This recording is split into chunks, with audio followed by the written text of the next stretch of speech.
tree lovers. This tree's about to come out. There we go.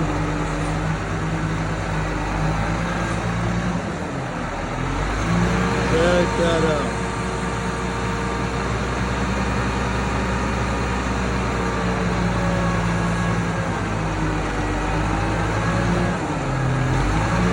What a beautiful sight that is.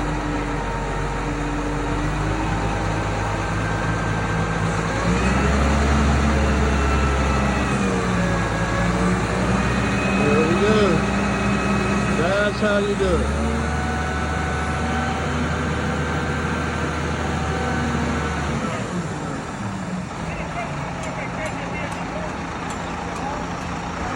Now we're going to wrap this tree up.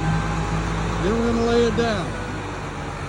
Then we're going to finish everything while the tree is laying on the ground. Right now we're going to cut off some of that dirt ball because we don't need that much dirt on it. But that's how you pull a Canary Island Date Palm out of the ground. This tree probably weighs 15,000 pounds. So I hope you enjoyed this. Check us out at thetreeplanters.com. Reach out to us from there, and we'll get you one of these.